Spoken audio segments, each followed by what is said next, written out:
تمام دوستوں کا بالخصوص وزیر اعظم صاحب کا شکریہ ادا کرنے سے پہلے ایک شعر سے میں ابتدا کرنا چاہوں گا۔ عام طور پہ تو جب بھی کشمیر میں بات کرتا ہوں تو ابتدا تو اسی سے ہوتی ہے کہ یاران جہاں کہتے ہیں کشمیر ہے جنت، یاران جہاں کہتے ہیں کشمیر ہے جنت، جنت کسی کافر کو ملی ہے نہ ملے گی۔ لیکن میں ان تمام کشمیریوں کو اور وہ تمام لوگ جو حق پرست ہیں، جو اسلام اور پاکستان پہ جان دینے کے لیے ہر وقت تیار رہتے ہیں اور جن کی آنکھوں میں مقبوضہ کشمیر کی آزادی، آزاد جموں کشمیر اور مقبوضہ کشمیر کا ملنا اور ان کو اپنی تشخص کا ملنا کہ وہ دنیا میں اپنا نام بلند کر سکیں پاکستان کے ساتھ مل کر، ان سب کو یہ کہنا چاہتا ہوں کہ وقت آئے گا جب انشاءاللہ سری نگر کے گورنر ہاؤس پہ انشاءاللہ اسلام کا سبز لانی پرچم لہرائے گا۔ ان کو میں یہ کہنا چاہتا ہوں تسلی کے لیے کہ منزلیں قریب ہیں، شاید منزلیں قریب ہیں، شاید راستے دشوار ہیں پھر سے، منزلیں قریب ہیں، شاید راستے دشوار ہیں پھر سے۔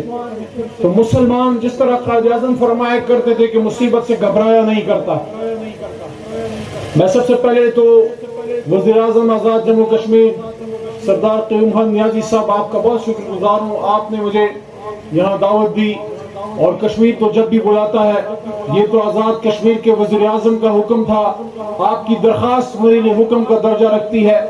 کشمیر کا تو کوئی ایک گڈریا، ایک معمولی سا یہاں کوئی تھرکان بھی مجھے آواز دے گا، میں مردان سے دوڑا چلاؤں گا۔ اس کی ایک وجہ ہے، وہ آپ پہ ہمارے بیٹھے تحریک انصاف کے کارکنان اور سامنے بیٹھے کارکنان، آپ سب کا، منسٹر صاحبان، ملک ظفر صاحب آپ کا بہت شکریہ۔ آپ ہائر ایجوکیشن کو دیکھ رہے ہیں اور اخلاق بھائی آپ جو ہیں ماشاءاللہ وزیر مال بھی ہیں، لیکن آپ سے تب کا تعلق ہے جب ہم کوراٹا سیکٹر میں نے رات گزاری تھی اور راستے میں آپ سے ملاقات ہوئی تھی، پھر سلطانی صاحب کے دربار پہ ہم گئے تھے اور ان سے شرف ملاقات اللہ نے بخشی تھی، تو اس وقت سے آپ سے محبت کا تعلق ہے۔ اور دبنگ آدمی میں اور سخت گفتار آدمی اگر کوئی سخت بات کرے، اس کے اندر کا دل دیکھو، اس کا اندر کا دل بڑا نرم ہوتا ہے۔ محبت والے آدمی میں سختی بھی ہوتی ہے، سخت بات بھی کرتا ہے۔ اور ساتھ ساتھ ڈاکٹر صاحب، انصر صاحب، I'm very hopeful کیونکہ آپ کا بڑا مشکل کام ہے آزاد کشمیر کے دور پار علاقوں میں ان بی ایچ یوز اور ڈسپنسریز اور چھوٹے چھوٹے ہسپتالوں کو صحیح معنوں میں فعال کرنا، اور پھر ان ہسپتالوں کو سردار صاحب کے تعاون سے اپ گریڈ کرنا۔ تو میں تو یہ توقع رکھتا ہوں کوٹلی کے ہمارے دوستوں اور عوام اور ہماری بہنیں بھی ہمیں سن رہی ہے، میں راستے میں دیکھا کہ ہماری بہنیں بھی ہمارے انتظار میں تھی اور استقبال کیا انہوں نے اپنے محبوب وزیر اعظم کا۔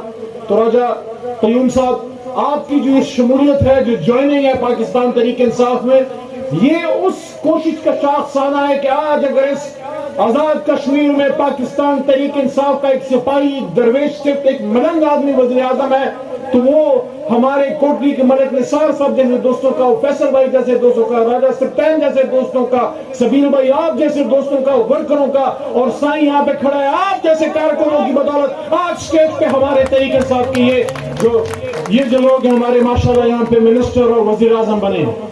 تو عمران خان صاحب کی اصل طاقت ان کے وہ کارکن ہیں جنہوں نے نگری پاکستان کے ہر کونے میں، کشمیر سے لے کے خیبر تک اور خیبر سے لے کے بھی آپ دیکھ رہے ہیں، بلاول صاحب نکلے ہیں، وہ کہتے ہیں عمران خان صاحب کو کہتے ہیں 5 دن کا میں الٹیمیٹم دے رہا ہوں۔ میں ان کو کہتا ہوں پہلے اپنی سندھ کی تو خبر کر لو، وہاں جو تمہارے خلاف جو سندھ کے اندر ریوولٹ کھڑی ہوگی ہے، عوامی ریوولٹ، عوامی عدم اعتماد۔ دیکھیں کچھ باتیں سیاسی ہوتی ہیں، کچھ ہم نے اپنے دل کے درد سے بات کرنی ہے۔ جیسے جب ہم کشمیر پہ بات کرتے ہیں تو کیا ہم اس درد کو بھول سکتے ہیں جس درد میں بابائے حریت جو ہے اس دنیا سے دار فانی سے کوچ کر گئے؟ علی گیلانی صاحب کی میں بات کر رہا ہوں، کیا کسی کا یہ خیال ہے ہندوستان میں بیٹھے کہ وہ ایک 80 سالہ بوڑھا بزرگ چلا گیا تو بات ختم ہو گئی؟ بات ختم نہیں ہوئی۔ جب مقبوضہ کشمیر میں علی گیلانی صاحب نے یہ بات کی تھی کہ ہم پاکستانی ہیں اور پاکستان ہمارا ہے، ان کا میسج کیا تھا؟ ان کا میسج یہ تھا کہ کشمیر کو جب تک آخری کشمیری زندہ ہے اور دنیا کی کوئی طاقت کشمیریوں سے ان کی آزادی کا حق نہیں چھین سکتی، تو جب تک آخری کشمیری زندہ ہے، ہر کشمیری جو ہے وہ برہان ہر کشمیری جو ہے وہ ریاض نائکو ہے، ہر کشمیری جو ہے وہ یاسین ملک ہے، ہر کشمیری ڈاکٹر قاسم فختو ہے، اور ہر بہن آسیہ اندرابی ہے. لیکن ہم نے اپنے جذبوں کو جوان رکھنا ہے، اپنے آنے والی نسل کو بتانا ہے کہ ہم نے تا قیامت انتظار نہیں کرنا، ہم نے تا قیامت ہندوستانی ڈوگروں کے لیے نہیں رہنا. ہماری بہنیں کب تک انتظار کرتی رہیں گی؟ صرف یہ بہنیں جو ہمارے استقبال میں آج کھڑی تھی اور ان کے سر پر دوپٹے سلامت ہیں، تو اس مسکان کا کون سوچے گا جس کے پیچھے ہندوستانی ہنڈے جب وہ پڑے ہوئے تھے، اور اس چھوٹی بچی کا کون سوچے گا؟ مسکان کے ساتھ جو واقعہ ہوا اس کے ہفتے بعد میں نے ایک اور ویڈیو دیکھی. مسکان تو ہماری بہن ہندوستان میں، وہ تو تھوڑی میچور تھی، بڑی عمر کی تھی. اس نے نعرہ تکبیر کی آواز بلند کی کہ جب یہ غنڈے RSS کے غنڈے اس کے پیچھے پڑے تو انہوں نے اللہ اکبر کا جب نعرہ لگایا تو انہوں نے کہا کہ مجھے ڈر لگ رہا تھا، اس لیے میں نے اللہ اکبر کا نعرہ لگایا. یہ ہم سب کے لیے سوچنے کا مقام ہے کہ 22 کروڑ عوام، ایٹمی طاقت، لاکھوں فوج، پولیس، رینجرز، اور اس کے باوجود ہماری ایک بہن وہاں پہ ڈر کے مارے نعرے لگاتی ہے. لیکن اس سے زیادہ ڈر مجھے ایک اور ویڈیو نے دیا. میری بچی ہے چھوٹی عمران، وہ کلاس 4 میں پڑھتی ہے. اسی کی عمر کی چھوٹی سی بچی سر پہ اسکارف لیے اور اس کے پیچھے ہندوستانی غنڈے کیمرے لیے اس کے پیچھے بھاگ گئے. بچی نے کوئی گناہ نہیں کیا، اس نے سر پہ صرف اسکارف لیا تھا، چادر لی تھی. یہ ہماری حالت ہے، اور یہ اس وجہ سے نہیں ہے کہ ہندوستان بڑا طاقتور ہے، یہ اس وجہ سے کہ ہمارے ایمان میں کمزوری ہے. چاہے اس پہ رات کو سوچ لینا. اگر ہمارا ایمان مضبوط ہو پاکستانیوں کا اور ہم سب کا، تو مجال ہے کہ 70 سال سے ہم پہ وہاں پہ غلامی کریں، اور ہمیں غلامی میں رکھیں، ہماری عزت دار ہو. ہم میں فرق ہے، ہم میں مسئلہ ہے. پاکستان میں جب بات ہوتی ہے، جب کوئی مسئلہ حل نہ ہو رہا ہو، نہ کہتے ہیں کیا مسئلہ ہے، کشمیر بنا دیا اس کو. مطلب ہے ہم نے دل سے یہ مان لیا ہے کہ کشمیر، ہر اس چیز کو مسئلہ کشمیر کہتے ہیں جو نہ حل ہونے والا ہو. سب سے پہلے تو ہمیں اپنے ذہن کی اس گتھی کو سلجھانا ہوگا. دل سے تو پہلے مانو، دل سے تو مانو کہ کشمیر آزاد ہوگا. کیا اللہ کے وہ وعدے جو ہیں وہ آج ایفا نہیں ہو سکتے جو حضرت عمر فاروق رضی اللہ عنہ سے کیے گئے تھے. وہ وعدے، وہ امداد جو خالد بن ولید رضی اللہ عنہ کو ہر روز میدان جنگ میں آتی تھی، اور وہ قوت اور وہ رسائی، وہ سلطان النصیرہ جو شیر خدا کو دی گئی تھی خیبر کی لڑائی میں، کیا آج اللہ کمزور ہو گیا ہے؟ خدا نخواستہ یا اللہ کے وعدے اس طرح سے نہیں رہے. نہیں، ہم نے وہ سوچ ہی ختم کر دی. سچی باتیں کرنی چاہیے. ہم اپنی روزمرہ کی زندگی میں لگ گئے. قائد اول نے کہا تھا، انہیں فرمایا تھا کہ یہ بیس کیمپ ہے کشمیر کی آزادی کا. یہ تو ابھی 70 سال بعد ایک ملنگ صرف آدمی آیا ہے. میں اس کو وہاں کا ایک فرنل منسٹر ان کو ریکویسٹ کر رہا تھا کہ خدا را آپ بلٹ پروف یوز کیا کریں، آپ تھوڑا سا سیکیورٹی پروٹوکول بڑھائیں. میں خود آپ کو کہہ رہا ہوں، میں ان کو ریکویسٹ کر رہا ہوں. انہوں نے کہا یار اللہ بچاتا ہے، آپ مانگیں ہم دیں گے آپ کو، ہماری ذمہ داری ہے. ہم نے اپنے آزاد کشمیر کے وزیر اعظم کا ہر قدم، ہر جگہ جہاں وہ جائے گا ہم نے سیکیور رکھنی ہے. لیکن یہ تو اب ہوا ہے کہ 70 سال بعد ایک ملنگ صرف آدمی آیا ہے. لیکن اپنے دل سے کشمیریوں سوچو، پاکستانیوں سوچو، جب ہم کہتے ہیں کہ بیس کیمپ ہے تو کیا بیس کیمپ کی یہ حالت ہوتی ہے؟ کیا ہماری ذمہ داری نہیں تھی کہ دنیا کو بتاتے کہ دیکھو یہ ہے آزاد کشمیر، وہ ہے مقبوضہ کشمیر. یہاں کی ایجوکیشن دیکھو، یہاں کی ہیلتھ دیکھو، یہاں کے روڈز دیکھو، یہاں کا آپ گورننس سٹرکچر دیکھو، کرپشن کے بغیر نظام دیکھو، میرٹ پہ جابز دیکھو، یہاں کے ڈیمز دیکھو، یہاں کا سارا نظام دیکھو. کیا ہم نے کیا؟ نہیں کیا نا. نہ پاکستان میں کیا، نہ آزاد کشمیر میں کیا. سب سے پہلے تبدیلی کہاں آتی ہے؟ انسان کے اپنے دل میں آتی ہے. سب سے پہلے ہم اپنے دل میں یہ جانیں اور اس پہ یقین رکھیں کہ کسی اور کی نہیں. میں تو جب بھی کشمیر آتا ہوں، ابھی آخری بار مجھے ملک صاحب نے پوچھا، منسٹر صاحب نے، ظفر بھائی نے، کہ اب الیکشن یہاں جیتنے کے بعد آپ پھر آئیں گے کشمیر. میں تو 3 دفعہ آیا ہوں. ایک تو سردار صاحب کے مبارکبادی کے لیے آیا تھا، کیونکہ مجھے اعزاز حاصل ہے، مجھے خوشی ہے کہ میں بھی ان سپاہیوں میں عمران خان کے تھا آپ کے ساتھ شانہ بشانہ، کہ اس کمپین میں جب ندوی نگری مراد سعید اور علی امین خان گنڈا پور اور شہریار افریدی بھائی جب یہ پھر رہے تھے مجھے بھی موقع ملا تو عباس پور آنے کا مجھے موقع ملا اور مجھے بڑی خوشی ہوئی کہ وہ جگہ جہاں ہم نے عمران خان صاحب کے لیے نہیں کشمیر کے لیے عمران خان صاحب کا نعرہ لگایا آج وہ شخص ہمارا وزیر اعظم ہے. تو ایک وہ مبارکباد. پھر ہمارے ایک بچے مظفر آباد کا ایک نوجوان جن کی والدہ محترمہ بھی ٹیچر ہیں اور ان کے والد بھی کشمیر اور پاکستان کے لیے شہید ہوئے تھے. وہ بچہ جب پاک فوج کا ایک نوجوان لیفٹیننٹ وہ جب شہید ہوئے ان کے لیے میں آیا تھا یہاں پہ. اور ایک بابائے حریت جب وہاں فوت ہوئے اور میں اس کو شہادت کہتا ہوں کیونکہ دشمن کی قید کی موت شہادت کی موت ہوتی ہے. جا کے علماء سے پوچھ لے. اور خاص کر جب 80 سال کی عمر میں وہ تڑی لگا کے ہندوستانیوں کو گئے مودی کو تڑی لگا کے گئے اندر کہ وہ سمجھتے تھے کہ شاید ذوف کی حالت میں علی صاحب جو ہیں گیلانی صاحب شاید ڈر گئے ہوں گے شاید ان میں کمزوری آ گئی ہوگی آواز کمزور ضرور ہوگی لیکن اس کی گونج آج بھی کشمیر کی فضاؤں میں جو ہے وہ لہراتی ہے. تو ان کے لیے جب اسپیشل سیشن ہوا ہماری اپنی ریاست کی لیجسلیٹو اسمبلی کا تو وہاں اس اسپیشل سیشن کے دن میں وہاں بیٹھا تھا اور میں سردار صاحب کو اور ہمارے اپوزیشن لیڈر صاحب کو اور سب کو وہاں سے میں دیکھ رہا تھا. کشمیر کے لیے پھر کوئی پی ٹی آئی نون نہیں ہے کوئی پیپل پارٹی وغیرہ نہیں ہے. کشمیر کے لیے پھر سب ہم ایک ہیں. ہاں حکومت پہ ایک لڑائی ہو سکتی ہے سیاسی لڑائی کہ میں نے کرنی ہے تم نے لیکن جب حکومت مل گئی سردار صاحب کی سوچ کو بھی میں سلام کرتا ہوں. کہا اگر جنرل مسئلے ہوں گے کسی کا مسئلہ ہوگا اپوزیشن کا ہوگا کسی کا ہوگا اگر میرے کشمیریوں کا مسئلہ ہے کشمیریوں کے مسائل ہے کوئی اپوزیشن کا ممبر بھی آ کے اپنے علاقے کی بات کرتا ہے اس کا حق ہے کہ ہم اس کو روڈ وغیرہ بنا کے دیں. تو ہم اپنے کشمیر کے مسئلے حل کریں گے. ہم نے جہاں روڈ جانی ہے ہمیں یہ نہیں دیکھنا کہ یہاں کا ووٹر پی ٹی آئی کا ہے یا مسلم کانفرنس کا ہے.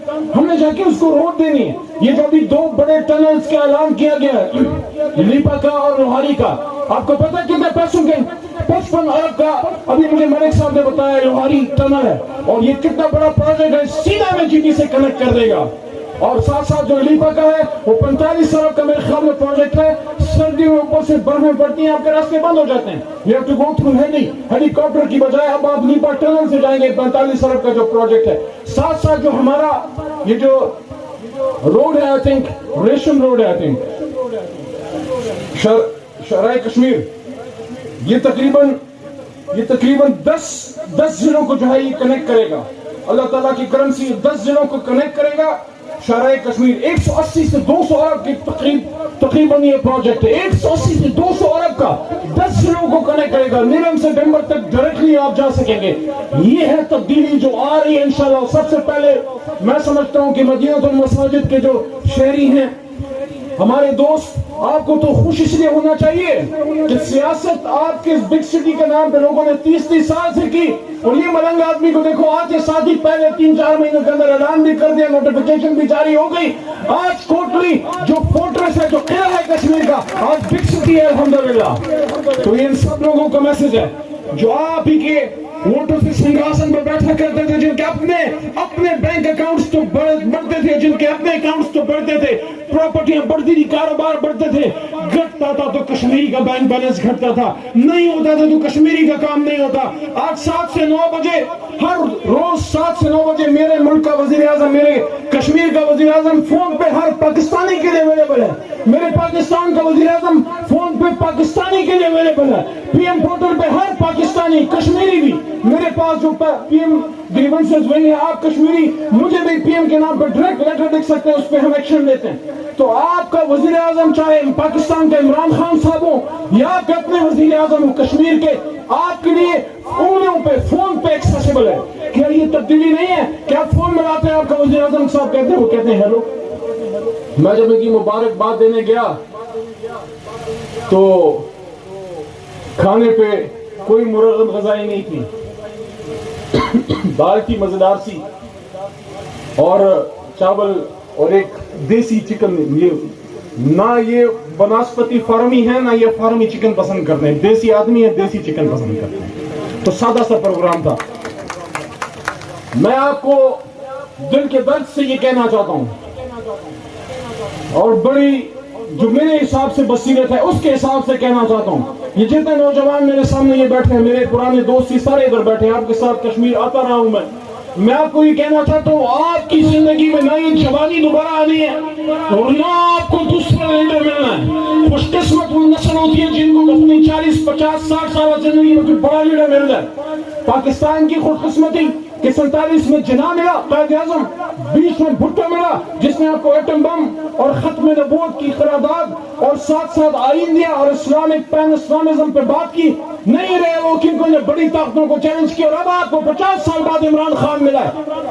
لیڈر دیکھیں اپنی جائیداد اپنے بچوں کی ایسی حفاظت نہ کریں, اپنے ایمان کی حفاظت کریں اور ساتھ اس لیڈر کی جو آپ کو ملے, کیونکہ ہمارے پشتو میں کہتے ہیں کہ بے شک آپ کے 100 بندے مر جائیں لیکن آپ کا بزرگ ایک نہ مرے. تو جو لیڈر ملتا ہے لیکن یہ ہمت ہے, یہ طاقت ہے اس آدمی میں کہ پہلے لوگ چھپ چھپ کے ملتے تھے. ایک شخص نام نہیں لیتا جا کے ملا, وکی لیکس کہتی ہے امریکن ایمبیسی میں, کہتے ہیں مجھے آزماؤ میں بڑی خدمت کروں گا, مجھے موقع تو دو. ان کی نشانی ہے کہ آج تک وزیر اعظم نہیں بن سکے, آج کل بننا نمبر 22 سے بھی باہر ہے. دوسرے جیسی وہاں کارگل کی جنگ چھڑی, ہمارے نوجوان سینوں پہ گولیاں کھا رہے تھے, لالچ جان شہید جیسے لوگ اور کرنل شیر خان شہید جیسے لوگ اور بے شمار سپاہی پولیس اور عام لوگ گھروں پر شیلنگ ہو رہی ہے, اوپر سے بم گر رہا ہے, بچے خواتین کھڑے نعرہ تکبیر, اور وہاں ہمارا ایک جناب وہاں پہ پہنچ کے کلنٹن کے پیروں میں پڑ گیا. تو ایک طرف تو وہ لوگ تھے اور ایک طرف یہ آدمی ہے کہ سپر پاور ہارنے کے بعد ذلت اٹھانے کے بعد جب افغانستان سے جا رہی ہے کہتی ہے اڈا دو. عمران خان صاحب کہتے ہیں ایبسولوٹلی ناٹ, یہ مذاق نہیں ہے. اس کو پاکستان کی تاریخ کا پتہ ہے, اس کو دنیا کی تاریخ کا پتہ ہے. کہاں ہے آج انور سادات, کہاں ہے آج شاہ فیصل, کہاں ہے آج یاسر عرفات, کہاں ہے آج کرنل قذافی, کدھر گئے؟ جو ظالم کے سامنے آواز اٹھاتا ہے اس کو صفحہ ہفتے سے مٹا دیا جاتا ہے. لیکن یہ آدمی اس کے جذبہ حریت اور اس کی بہادری کو سلام ہے کہ وہ کہتا ہے, اور ایسے کہتا ہے جیسے بندہ پانی پی رہو. ایک تو بندہ ہونا جو بڑا کوئی جلسہ بنا کے کہے, جو پوچھا اس نے کہا absolutely not, he is very clear headed. اور ساتھ میں دنیا کہہ رہی ہے مت جاؤ. جو کام ہمیں پاکستان بننے کے بعد لیاقت علی خان صاحب کے زمانے میں کرنا تھا, میرے بھائیوں میرے دوستوں, آج پاکستان بدل رہا ہے, آج پاکستان کی تقدیر بدل رہی ہے. آج پاکستان اس حقیقت کو, ایک اس خواب کو حقیقت کا رنگ دے رہا ہے جو فیصل آباد کے صوفی محمد برکت علی صاحب فرمایا کرتے تھے کہ ایک وقت آئے گا کہ پاکستان کی ہاں اور نہ میں دنیا کی ہاں اور نہ کے فیصلے ہوں گے. آج ہو رہے ہیں. عمران خان صاحب کا چائنا کے بعد روس کا دورہ, آپ جا کے دیکھیں ویسٹ کو دل کا دورہ پڑا ہوا ہے. عمران خان صاحب نے روس کا دورہ کیا, ان کا دل کا دورہ پڑا. تو اس کی پھر قیمت بھی تو چکائیں گے نا ہم, پھر سازشیں بھی ہوں گی, پھر طریقے بھی چلوائی جائیں گی, پھر حالات بھی بگاڑے جائیں گے. چاہے جتنے بدل اڑوا دو, جتنے خود کو دھماکے کروا دو, نہ ہم کشمیر سے ہٹیں گے, نہ پاکستان کی خود ارادیت سے ہٹیں گے, نہ آزاد خواجہ پالیسی سے ہٹیں گے. اور انشاءاللہ وہ وقت آئے گا, انشاءاللہ وہ وقت آئے گا کہ پاک فوج ہوگی, ہم ہوں گے, آپ ہوں گے, اور کشمیر کا, مقبوضہ کشمیر کا سری نگر کا گورنر ہاؤس ہوگا اور سب چلاری پرچم ہوگا. 2015 میں جب میں پہلی بار کشمیر آیا, میں پی ایم صاحب کو بھی کہہ رہا تھا کہ میں خان صاحب سے پوچھا پہلی بار کہ سر میں کشمیر جا رہا ہوں تو آئی ایس ایف کا کنونشن ہے, تو آپ مجھے بتائیں کشمیریوں کو کیا بات کروں. جس طرح میں نے آپ کو کہا کہ ان کا ذہن بڑا کلیئر ہے, مجھے کہتے ہیں یار ادھر جا کے ایک بات کرنا کہ کشمیر کے فیصلے کشمیر میں ہوں گے. بات بڑی چھوٹی ہے, اس کا مطلب بڑا وسیع ہے اگر کوئی اس پہ سوچے. تو میں آخر میں یہ کہنا چاہتا ہوں کہ دنیا والو, اے دنیا عالم, آج ہر کسی کو اپنا حق مل گیا. آج دیواریں برلن گر گئی, آج پورا یورپین یونین ایک ٹرین پہ کنیکٹ ہو گیا, ایک پاسپورٹ پہ سارا سفر کرتا ہے. آج سپر پاور کو ایک نہیں 2-3 بار شکستیں ہو گئے افغانستان میں. ایک بار تاج برطانیہ, پھر سوویت یونین, اب امریکہ اور نیٹو. دنیا کو اس کا حق مل رہا ہے, لوگ آزاد ہو رہے ہیں. لیکن دنیا کی سب سے پرانی تحریک آزادی جو ہے وہ آج تک اپنا پہچان مانگتی ہے. آج بھی کشمیری اپنا حق مانگتا ہے. آج بھی دنیا کے کندھوں پہ یہ بوجھ ہے, صرف دنیا کے نہیں, امت مسلمہ کے بھی. اس لیے وہ ایسی کانفرنس میں عمران خان صاحب نے فلسطین کی, حالانکہ کانفرنس افغانستان پہ نہیں، فلسطین اور کشمیر کی بات کی، ابھی دوبارہ مارچ کے اینڈ میں ہو رہی ہے انشاءاللہ، پھر فلسطین اور کشمیر کی بات ہوگی. لیکن میں آپ سے یہ کہنا چاہتا ہوں، کشمیر کی آزادی آپ کے اپنے ہاتھ میں ہے. دنیا کبھی کسی کو پلیٹ میں نہ آزادی دیتی نہ جیت دیتی ہے. تقدیر کے قاضی کا یہ فتویٰ ازل سے ہے، جرم ضعیفی کی سزا مرگی مفادات. اگر ہم نے اپنے بیس کیمپ کو مضبوط نہ کیا، اگر ہم نے اپنے پاک فوج کے ہاتھ مضبوط نہ کیے، اگر اندر کے دشمن کی بےخونی نہ کی، اگر پاکستان کو صحیح معنی میں اسلام کا قلعہ نہ بنایا، تو بھول جائیں کہ کشمیر کبھی آزاد ہوگا. کوئی آزاد کر کے نہیں دے گا. اپنے زور بازو سے سب کچھ ملتا ہے جو دنیا میں کسی کو چاہیے. اور اس کی مثال برہان وانی نے دے دی کہ جب دنیا فیل ہو گئی پلیبسائٹ کرانے میں، یہ بات غور سے سنیے گا، کہ جب دنیا فیل ہو گئی تو کشمیری پاس ہوا. جب دنیا کی امت مسلمہ فیل ہوئی تو کشمیری پاس ہوا. اور وہ کیسے ہوا؟ جب یونائیٹڈ نیشنز فیل ہوئی پلیبسائٹ کرنے میں تو کشمیری پاس ہوا. جب اس کو بیلٹ پیپر اور بیلٹ بکس نہ ملا ریفرینڈم کے لیے تو اس نے قبر اور لحد کو اپنا بیلٹ پیپر اور بیلٹ بکس بنایا. وہ بدن جو پاکستان کے سب ہلالی پرچم میں لپیٹ کے دفنایا جاتا ہے، وہ بدن اس کا بیلٹ پیپر بنا، وہ قبر اور لحد اس کا بیلٹ بکس بنا. اور وہ نعرہ جو اس کے لحد سے نکلتا ہے، جب وہ مقبوضہ کشمیر سے آواز آتی ہے کہ جب برہان مظفر وانی کی قبر سے اس کی آواز آتی ہے، اس کی ماں کی، اس کی بہن کی، اس کے خاندان کی، کہ کشمیر بنے گا پاکستان، یہ آواز آتی ہے. جب وہاں سے بات آتی ہے کہ ہم پاکستانی ہیں، پاکستان ہمارا ہے، تو وہ یہ فیصلہ ہے جو 70 سال سے دنیا نے کشمیریوں کو محروم رکھا. لیکن آج وہ اپنے قبر اور اپنے لحد سے آواز نکال رہے کہ کشمیری آزاد ہے. کوئی کشمیری کو غلام نہیں بنا سکتا. لیکن ہم نے اپنے وقت کے امام کو پہچاننا ہے، وقت کے لیڈر کو پہچاننا ہے، وہ تحفہ جو اللہ نے دیا اس کو پہچاننا ہے. آج وہ لوگ جو 40 سال سے پاکستان کو کھا رہے ہیں، پاکستان کو تباہ کیا ہے، ہماری مستقبل کے ہمارے ہر چیز کے سودے کیے، نہ پراپر یونیورسٹی دی، نہ کالج دی، نہ نظام دیا، سب کو بیچ باٹ کے کھا گئے. آج وہ نکلنے لگے ان سب کو نظام قائم کرنے. وہ لوگ ایک دوسرے کو کھینچنے کے لیے در بیٹھے. آج وہ کہتے ہیں عمران خان کو گھر بھیجیں گے. عمران خان آپ کو گھر بھیج کے وہ خود چھوڑ کے آئے گا انشاءاللہ العزیز. آپ کی سیاست کا قلع کما کر کے چھوڑے گا انشاءاللہ. اس بار تو سمپل میجورٹی ہے، 2023 میں 2/3 اکثریت لڑ کے دکھائے گا انشاءاللہ عمران خان. آپ سے صرف اتنی تمنا ہے کہ تب تک سردار صاحب ہمارا تعاون آپ کے ساتھ ہے. آپ کشمیر کو صحیح معنی میں جنت نظیر بنائیں. آپ کے دل میں جو پروجیکٹس ہیں جس پہ کچھ گفتگو راستے میں ہوئی، اس کو عملی جامہ پہنائیں. اس کے لیے عمران خان صاحب اور علی اور ہم سب آپ کے ساتھ ہیں انشاءاللہ العزیز. میں آخر میں پھر شکریہ ادا کرنا چاہتا ہوں. قیوم صاحب نے آپ نے بر وقت بڑا مناسب فیصلہ کیا، کیونکہ کوٹلی کی تقدیر بدل رہی ہے، کیونکہ مظفر آباد کی تقدیر بدل رہی ہے، باغ کی بدل رہی ہے، پورے کشمیر کی تقدیر بدل رہی ہے، اور آپ اس میں اپنا حصہ ڈالنے آئے ہیں. اس دعا کے ساتھ میں آپ سے اجازت چاہتا ہوں کہ اللہ تعالیٰ ہمیں ہماری زندگی میں کشمیر کی آزادی کا سورج دکھائے، اور اللہ تعالیٰ ہمیں ہماری زندگی میں وہ وقت دکھائے کہ جب پاکستان دنیا کے فیصلے اسلام آباد میں بیٹھ کے کرے. وقت آئے گا اگر ہم نے اپنے آپ کو پہچان لیا. ربنا لا تؤاخذنا ان نسینا واخطأنا، ربنا ولا تحمل علينا اصرا كما حملته على الذين من قبلنا، ربنا ولا تحملنا ما لا طاقة لنا به، واعف عنا واغفر لنا وارحمنا انت مولانا فانصرنا على القوم الكافرين. پاکستان پاکستان پاکستان پاکستان کشمیر بنے گا، کشمیر بنے گا. اور آخر میں ایک نعرہ جس پہ جو اس میدان بدر سے لے کے آج 6 فروری، آج 6 مارچ 2023 تک 22 تک جو ہے یہ نعرہ جو ہے ہر میدان حرم میں، ہر میدان جنگ میں، ہر پہاڑ میں، ہر صحرا میں یہ نعرہ گونجتا رہا ہے. یہ خالد بن ولید کے منہ سے بھی نکلا ہے، علی کرار کے منہ سے بھی نکلا ہے، اور آپ کے میرے منہ سے بھی نکلنا چاہیے. نعرہ تکبیر. شکریہ.